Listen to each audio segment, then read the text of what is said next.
Bonjour à toutes et à tous. Aujourd'hui, une vidéo, je vais essayer de faire assez courte, 10 minutes maximum, sur un point technique qui est le range. On va comparer trois assets différents qui sont en range actuellement. Et je vais vous donner mon sentiment sur la probabilité de continuation, etc. Et de voir un petit peu du coup comment, à partir d'un range, on va commencer à en parler dans la vidéo, se situer en termes de sentiment. Ok. Donc mes trois cartes seront le S&P 500, donc la TQS, le Bitcoin et ici Ethereum, voilà Ethereum USD. Et actuellement, dans ces trois cas-là, les trois sont corrélés. À chaque fois, je vais être en 1 heure, ok, sur mon échelle de temps. Donc on est sur la même échelle de temps sur les trois. On est parti au même moment. Vous voyez la corrélation, elle est que, et ben voilà, on a depuis le 23 avril le 23 avril, on a eu l'impulsion et depuis, on est sur un ralentissement. Je vais commencer par le plus bullish, qui est pour moi actuellement le S&P 500. Ok, où après avoir fait la grosse déviation par le bas, voilà, vous voyez que actuellement ici, on a eu un canal ascendant qui s'est transformé en bear flag, puisque lorsque vous avez ce genre de structure, hein, on avait parlé avant-hier, je crois, dans la vidéo, la target du bear flag, c'est le début de la structure. Et qu'est-ce qu'on a fait? On est venu faire notre bear flag, on a cassé ici, on a poursuivi et on est venu chercher le bas de la structure. Ça, en soi, c'est bear. Mais derrière, qu'est-ce qui s'est passé? On a une très belle récupération du marché qui non seulement est venu ravaler toute la baisse, mais en plus est venu faire un point plus haut. Donc ça, c'est intéressant.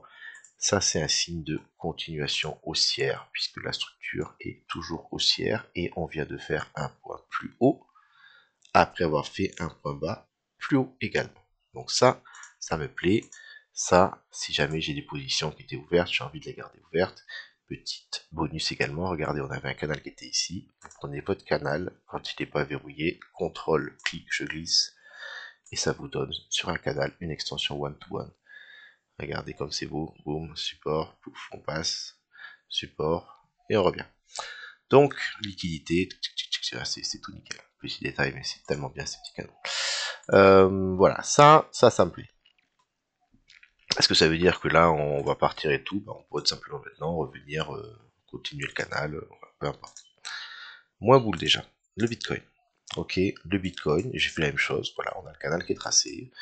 On a une tentative de déviation ici, qui s'est traduite par un retour sur le bas du canal. Et actuellement, on voit plusieurs choses, ok? Par rapport à ce canal, actuellement, on n'arrive plus à viser la borne opposée, et même on a commencé, encore une fois, on a une déviation. Donc, techniquement, déviation et intégration, on pourrait viser la borne opposée. Ça, c'est une première cible pour l'instant par rapport à ce canal. Ok, c'est une cible. Il faudrait que ça se réalise. Si ça ne se réalise pas, j'enlève mon canal, plutôt je prends en tracé un deuxième. Actuellement, on n'arrive pas à faire un sommet sur le Bitcoin, et encore plus que ça, on est dans un potentiel canal descendant qui est de plus en plus identifié. Donc là, c'est quand même un signe je vais pas dire de faiblesse, mais en tout cas, on voit qu'on est en train au minimum, de créer de la liquidité au-dessus. Euh, voilà. Maintenant, ce que j'aimerais, avec cette déviation ici qui est venue prendre des liquidités de tout ça, et l'impulsion, il faudrait vraiment venir avaler toutes ces liquidités qui traînent au-dessus de nous. Là, on a avalé la petite mèche qui est là, donc celle-ci n'existe plus. Voilà. Maintenant, il est vraiment temps pour moi. 1, 2, 3, 4 ici. On est à 4 tops qui n'ont pas été repris. C'est le moment, entre guillemets, de passer à la caisse. Parce que si, à force, on peut se retrouver à simplement ne jamais venir les chercher. Et donc là, vraiment, si on rentre à l'intérieur, grosse probabilité que du coup, on vienne prendre tout et donc arriver dans notre, cible qui serait par là. Voilà. Donc ça, c'est ce que j'aimerais voir pour, entre guillemets, faire ça. Voilà, suivre, continuer à corréler et non pas décorréler et passer baissier. Parce que comme je vous l'ai expliqué, on a une grosse résistance au-dessus de nous, potentiellement avec des 4 bandes, donc On voit que le marché, en tout cas à la prochaine grosse résistance, il est très timide et il a beaucoup de mal à pousser, il n'a pas envie de pousser, les acheteurs ne se montrent pas, je comprends bien, personne n'a envie d'acheter une résistance. Donc voilà sur le Bitcoin. Pour l'instant, on n'a pas perdu de support. Ok, ça a tenu, mais on est en compression. Et il faut attendre la résolution. Si c'est une voilà. Dernier point également, attention, attention, gros drapeau rouge. Ici, donc là, on a potentiellement une cible pour le marché, on a un double bottom. Si on vient à perdre ce niveau, je n'imagine pas à ce moment-là, avec donc notre canal baissier qui est en train de se mettre en place, qu'on vienne faire une prise de liquidité puis qu'on reparte à l'os comme ça. Là, par contre, je commencerai vraiment à imaginer le retour. Boum. Pardon. Retour, support suivant, retour 85 000. Donc attention. Ethereum. Ethereum. Vous voyez la différence par rapport à... Ah, c'est joli. Hein. Je n'ai pas de canal haussier actuellement. Ok. Ethereum, je suis à plat.